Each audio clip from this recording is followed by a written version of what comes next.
Բարև ձեզ, Ստեփան Գրիգորյան YouTube-յան ալիքի մասնակիցներ, ողջունում եմ ձեզ բոլորիդ,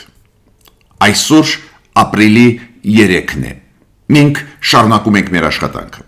այսօր մենք անպայման կանդրադառնանք այն պատերազմի, որը վարում են Իսրայելը Միացյալ Նահանգների հետ Իրանի դեմ, ստեղ նաև ուշագրավ զարգացումներ են գնում, իրար հակասող հայտարարություններ Իրանի և Միացյալ Նահանգների կողմից, Միացյալ Նահանգների առաջի դեմքերի կողմից և Դոնալդ Տրամփ նախագահի և Միացյալ Նահանգների պաշտպանության նախարարության անունից և պետքարտուղարի անունից տարբեր հայտարարություններ են արվում, նաև այդ թվում Հորմուզի նեղուցի փակ լինելու պատճառով շատ ուշագրավ զարգացումներ էին ու այսօր անպայման ես դրան անդրադառնամ, քանի որ նաև իր հետևանքներ դա ունենում է տարբեր տարածաշրջանների վրա, նաև մեր հարավկովկասյան տարածաշրջանի վրա այդ պրոցեսները ազդեցություն ունենում են։ Չինաստան, Եվրոպական երկրներ, Եվրոմիություն հարաբերությունների ակնհայտ մերձեցում է գնում այս պատերազմի ֆոնի վրա, քանի որ եվրոպացիք էլ շատ են դժգոհ Միացյալ Նահանգների քայլերից ու ուշագրավ հայտարարություններ դրանց մասին պետք է խոսենք։ Անպայման այսօր մենք նորից կանդրադառնանք հայ-ռուսական հարաբերություններին, սպառնալիքները Ռուսաստանի կողմից շարունակվում են հենց պաշտոնյաների կողմից ու Նիկոլ Փաշինյանը վերադառնալով Մոսկվայից անցկացրեց բրիֆինգ լրագրողների համար ու նաև գնահատեց այդ իր այցելության արդյունքները։ Ինքը խոսեց երեք այս այցելության մասին, խոսեց բանակցային պրոցեսի արդյունքների մասին, դա անչափ կարևոր է հասկանալ։ Ինչ է նշանակում Ռուսաստանի դիրքորոշումը մի շարք սկզբունքային մեզ համար հարցերի, հապկի հետ կապված, ատոմակայանի հետ կապված, երկաթգծի ռուսական կոնցեսիայի հետ կապված, ընտրությունների պրոցեսի հետ կապված, մենք երեք մանրամասն ուսումնասիրել ենք այս պրոցեսը բանակցային, այսօր մենք կասենք ինչքան ադեկվատ է արձագանքում մեր կառավարությունը այս վտանգների, որոնք գալիս են Ռուսաստանից։ Ուրեմն սկսում ենք մեր այսօրվա աշխատանքը, խնդրում եմ բաժանորդագրվել, կիսվել, լայքել։ Դա օգնում է աշխատացնել մեր YouTube-յան ալիքը, որ էլ ավելի մեծ թվով սփյուռքահայության մեր եղբայրները կարողանան նայել ու ստանալ օբյեկտիվ ինֆորմացիա, էլ ավելի շատ Հայաստանի Հանրապետության քաղաքացիները կարողանան հետևել մեր YouTube-յան ալիքի աշխատանքներին։ Ուրեմն, Դոնալդ Տրամփը ակտիվ նախագահ է, գիտեք, ամենուր մի քանի հայտարարություններ ու պարզ է առաջի հերթին Իրանի հետ կապված, հերթական իր հայտարարությունը 2-3 օրվա հետ առաջ, 2-3 օր առաջվա, ինքը ասեց, որ շատ լավ է գնում այս օպերացիայի իրականացումը Միացյալ Նահանգների կողմից Իրանի դեմ, ամեն ինչ փայլուն է գնում, մեր ուզածով է գնում, գնահատականը դա էր, ու ինքը ասում է, մենք տեսնում ենք, որ Իրանը ուզում է կարգավորել այս կոնֆլիկտը։ Այդպես օպտիմիստիկորեն գնահատեց իրավիճակը։ Պարզ է, երբ որ ռազմական ակտիվ գործողություններ են ծավալվում, կողմերը միշտ դրականը իրենց համար առաջ են բերում, նույնիսկ եթե այդ դրականը սպասելիքից քիչ էր։ Բայց Դոնալդ Տրամփը ասում է ամեն ինչ փայլուն է գնում։ Մյուսը Դոնալդ Տրամփը նաև 2 օր առաջ ասեց, որ Հորմուզի նեղուցի բացումը այդ մեր խնդիրը չի, ամեն երկիր թող գնա իր հարցերը լուծի։ Թող ամեն երկիր սովորի, եթե պետք է ուժով բացել Հորմուզի նեղուցը։ Անկեղծ ասած, մի քիչ զարմանալի էր լսել այդ խոսքերը, քանի որ եթե չսկսվեր ռազմական չսկսվեն ռազմական գործողությունները Միացյալ Նահանգների Իրանի դեմ ուղված, Հորմուզի նեղուցի խնդիրը ընդհանրապես չեր լինի, ու երկրորդը Միացյալ Նահանգները տեղյակ չեն պայե ոչ ոքու, որ Իսրայելի հետ միասին կհարձակվեն Իրանի դեմ, ի պաշտոնե տեղյակ չեն պայե, ուրեմն նույնիսկ եվրոպական երկրները, եթե նույնիսկ ուզենային չէին կարող օգտակար լինել Միացյալ Նահանգների եւ Իսրայելի համար, իրանց էլ դրեցին փաստի առաջ, հիմա էլ ասում է Հորմուզի նեղուցը Իրանը փակեց, վատնա Իրանը ինչ որ քայլեր արեք, բարդ է զարգացումը աշխարհում, այս օրինակներ ցույց է տալիս, ինչքան բարդ զարգացումներ գնում են աշխարհում, ու ավելին Դոնալդ Թրամփը շատ նեղացած է, որ ՆԱՏՕ-ի երկրները ոչ մեկը չի ուզում հիմա աջակցել Միացյալ Նահանգներին Հորմուզի նեղուցը բացելու համար, ինքը ասում է ուրեմն ՆԱՏՕ-ն չի աշխատում, այդ երկրները ասում էին ու ասում են, երբ որ դու սկսեցիր պատերազմը, մեզ հետ խորհրդակցեցիր, դե այդ դեպքում ինչ ես ուզում մեզանին, նու տեսակ ինչքան բարդ հետևանքներ է տալիս այդ պատերազմը, նույնիսկ Եվրոպա Միացյալ Նահանգներ դաշնակցային հարաբերությունների վրա բացասական հետևանքներ։ Միացյալ Նահանգները իրանք ասում են, որ այն հարկերը, տուրքերը, որոնք ուզում են հավաքել իրանցիք Հորմուզի նեղուցի օգտագործելու համար, Իրանի պարլամենտում որոշում ընդունվեց հանձնաժողովների մակարդակով, որ Իրանը այն տանկերների լցանավերից կվերցնի տուրքեր հարկեր, որոնք Հորմուզի նեղուցով կանցնեն, այդպես որոշում ընդունեց։ Միացյալ Նահանգները ասում են մենք թույլ չենք տա, որ դա լինի։ Մինչդեռ Հորմուզի նեղուցը միանշանակ վերահսկողության տակ է իրանցիների, դուք տեսնում եք, չի ստացվում օտարել Հորմուզի նեղուցը Իրանից, այդ նեղուցը պատկանում է Իրանին, Իրանը վերահսկում է դա ու չի ստացվում խլել իրանցիներից, իրանք կարողացան այնտեղ այդպես կառուցվածքային եւ ռազմական պաշտպանություն ստեղծել, որ վերահսկում է Հորմուզի նեղուցը։ Միացյալ Նահանգների ներկայացուցիչները, նաև Մարկո Ռուբիոն պետքարտուղարը ասում է, մենք թույլ չենք տա, որ Իրանը տուրքեր հարկեր հավաքի այս տանկերներից անցնող Հորմուզի նեղուցով։ Հեքսետը, պատերազմի նախարարը Միացյալ Նահանգների, ինքը ասում է, որ չի բացառվում, որ ցամաքային օպերացիա կատարվի Իրանի դեմ։ Կոպիտ ասած, ռազմական ներկայացությունը իրանք կունենան Իրանում, կմտնի ցամաքով Իրանի տարածք Ամերիկայի բանակ։ Պետքարտուղարը Մարկո Ռուբիոն նոր հղում արեցի իր ասացներին, նաև մի բան էլ ասեց։ Ինքը ասեց, որ Դոնալդ Թրամփը առաջերտին դիվանագիտական ճանապարհով ուզում է լուծել Իրանի հարցը։ Տեսեք, ինչ հետագարկիր աշխարհում ենք մենք ապրում, երբ որ Միացյալ Նահանգները հպարտությամբ ասում են, որ 11,000 ռումբ գցեցին Իրանի տարածքի վրա, միաժամանակ ասում են, որ մենք դիվանագիտական ճանապարհով ուզում ենք լուծել այս կոնֆլիկտը։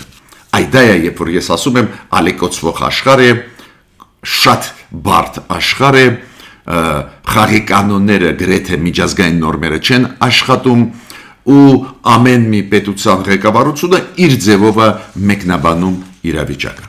Իրոք ռազմական գործողությունները Իսրայելի Միացյալ Նահանգների Իրանի դեմ բավական ծավալուն են։ Հիմա ես նույնիսկ չեմ ասում ով ճիշտ է, ով մեղավոր է, միգուցե Իրանի ղեկավարությունը ավելի ճկուն գտնվեր, որ չհասցներ այս ձևի ռազմական գործողությունների իրանց դեմ, քանի որ կասկածները լուրջ էին, որ իրանք ուզում են ստեղծել միջուկային զենք, իրանք բալիստիկ հրթիռների արտադրությունը դրեցին։ Այդ ամեն ինչը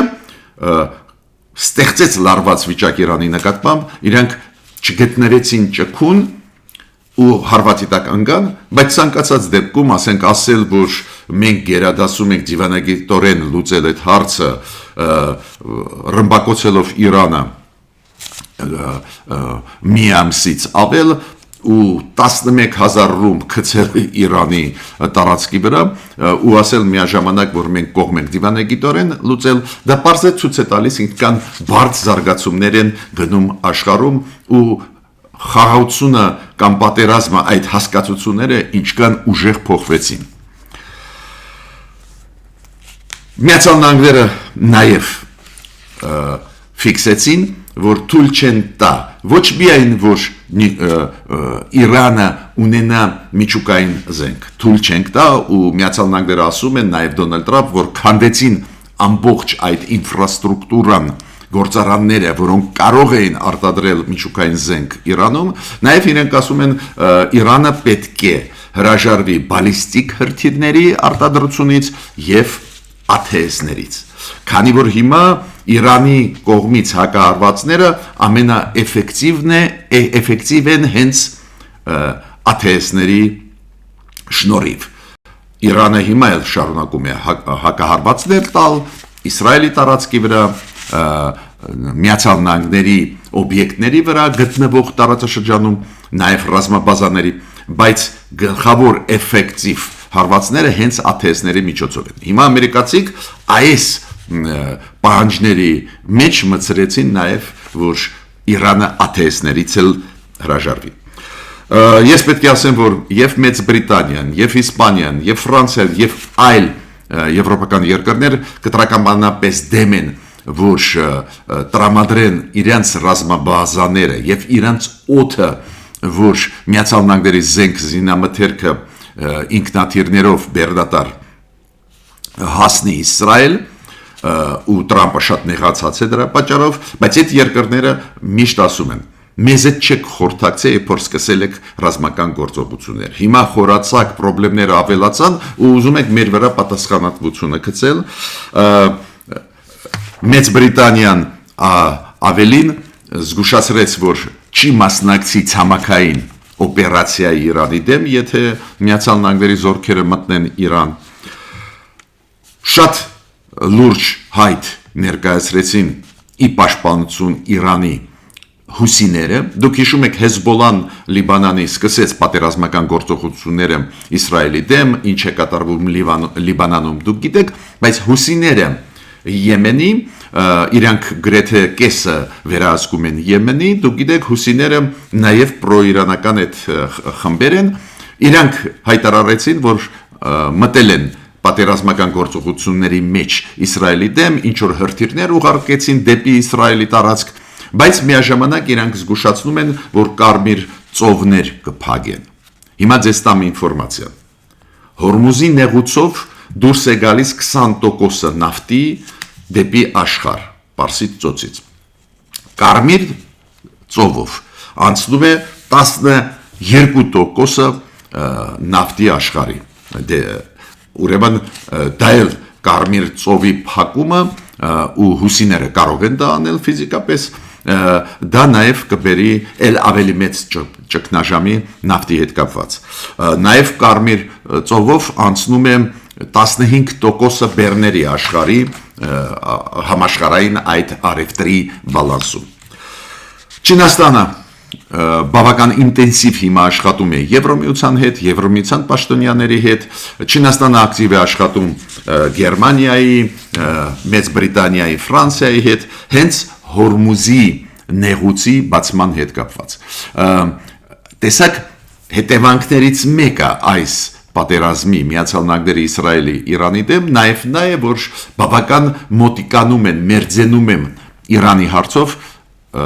Չինաստանի եւ Եվրոմիության դիրքորոշումները, Չինաստանի եւ խոշոր եվրոպական խաղաղացողների միջև դիրքորոշումները։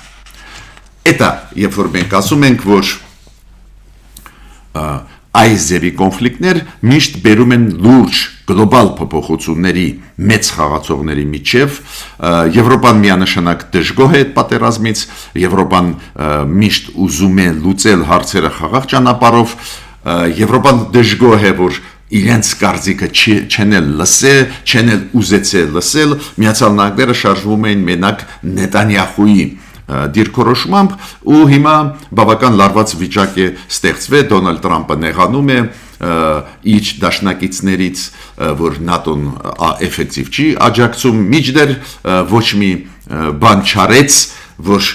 համոզի եվրոպական երկրներին, Եվրամիությունը, ՆԱՏՕ-ն, որ դա անհրաժեշտ է այս ձևի ռազմական գործողություն։ Բարդ է զարգացումը, մյուս կողմից ճիշտ ասենք,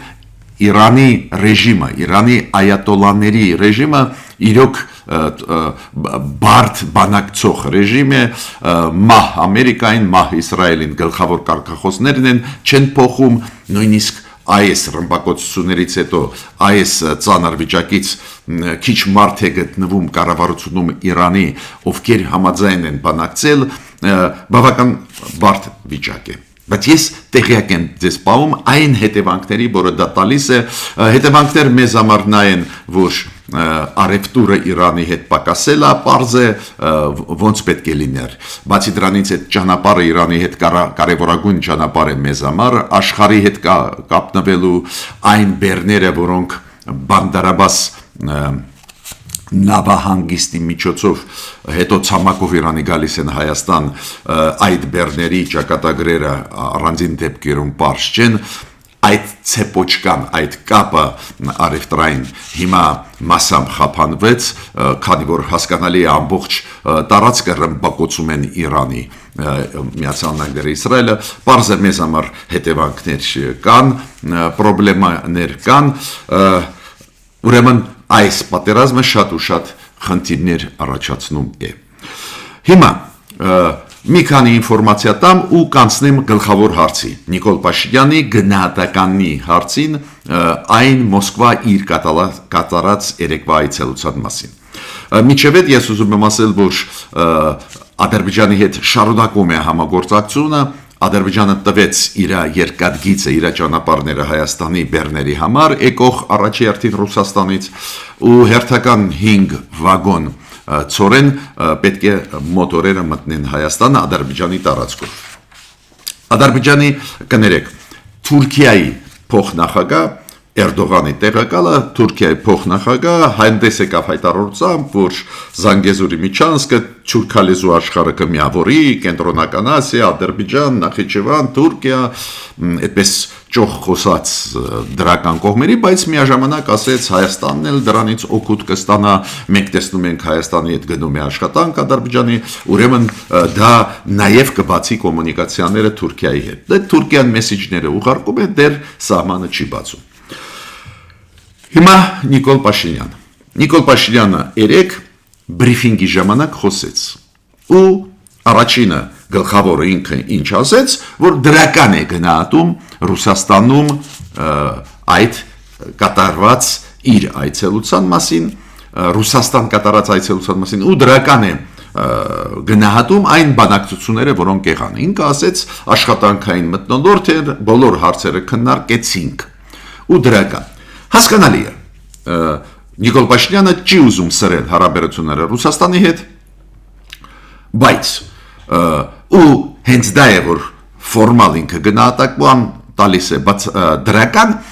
չի ուզում սրել, ինչը շատ հասկանալի է, բայց իր ասածը, ֆիքսածը ցույց է տալիս, որ իրոք հակասությունները Ռուսաստանի հետ շատ լուրջ են։ Օրինակ ինքը ասեց, որ երբ որ հարց տվեցին կապված Պուտինի հիշում եք հարցերը կապված Սամվել Կարապետյանի հետ, որ Ռուսաստանի քաղաքացիները բանտերում են, չեն կարող մասնակցել ընտրությունների ու ինքը հույսով է, որ Հայաստանը ու Փաշինյանը չի արգելի իրենց մասնակցելու ընտրությունների, հիշում եք պատասխանը Նիկոլ Փաշինյանի, որ միայն Հայաստանի Հանրապետության քաղաքացիները կարող են, Ռուսաստանի քաղաքացիները չեն կարող մեր ընտրարշավում մասնակցել եւ այլ, օրինակ ստեղ Նիկոլ Փաշինյանը երբ որ հարցրեցին, բայց դու ակնհայտ հակասություն, ինքը սկսեց բացատրել, որ միգուցե Պուտինին տեղյակ չեն պահե Հայաստանի ընտրական համակարգի մասին։ Չեմ կարծում, որ Պուտինը այդքան միամիտ է, բայց նորից կրկնում եմ, նույնիսկ այդ հարցին Նիկոլ Փաշինյանը փորձեց դիվանագիտական պատասխան տալ, մեղմացնել այդ հակասությունը։ Միանշանակ հակասություն է, քանի որ Ռուսաստանի նախագահն ասեց ռուսաստանյան ուժերը, պրոռուսական ուժերը տվեք, որ մասնակցեն, դա ակնհայտ միջամտություն է մեր ներքին գործերի մեջ, փորձ ազդել ընտրական արշավի, բայց տեղը Նիկոլ Փաշինյանը մեղմ պատասխանեց։ Մյուսը հարց տվեցին, որ Ռուսաստանը հիմա չի անում էքսպորտ բենզինի։ Չգիտեմ, դա վերաբերվում է միայն Հայաստանի թե բոլոր պետությունների, բայց Նիկոլ Փաշինյանի պատասխանը նա էր, որ մենք հիմա ունենք այլ ընտրանքներ, մենք պատրաստ ենք այդ ռիսկերի։ Ես ինչքան հասկանում եմ, Ռուսաստանը, երբ որ թույլ չի տալիս էքսպորտը բենզինի դուրս, այս ձևի որոշումներ իրանք ընդունել են նախկինում էլ, պարբերաբար դա կապված է ոչ ԵԱՏՄ երկրների։ Ուրեմն այս արգելքը ուղարկել Հայաստան բենզին, դա ուղղված է Հայաստանի դեմ միանշանակ, քանի որ ԵԱՏՄ-ին այս ձևի որոշումները նախկինում Ռուսաստանի չեն վերաբերվում։ Նույն Նիկոլ Փաշինյանը ստեղ ասեց, մենք պատրաստ ենք ռիսկերի, այլընտրանքային բենզին մենք ստանում ենք, ինքը չասեց օրինակ Ադրբեջանը, բայց պետք է ասեմ, որ այո, օրինակ Ադրբեջանից մենք բենզին ստանում ենք, դա այլընտրանք է։ Շատ սկզբունքային դիրքորոշում նորից ցուցաբերեց Նիկոլ Փաշինյանը, երբ որ հապկի հարցը տվեցին, ինքը ասեց, ոչ մի հավանականություն չկա, որ Հայաստանը կվերադառնա ու կշարունակի աշխատել հապկում։ Ես ողջունում եմ այդ սկզբունքային մոտեցումը, քանի որ Պուտինը 3 բանակցությունների ժամանակ, հիշում եք, բարձրացրեց այդ հարցը, որ Հայաստանը վերադառնա հապկ,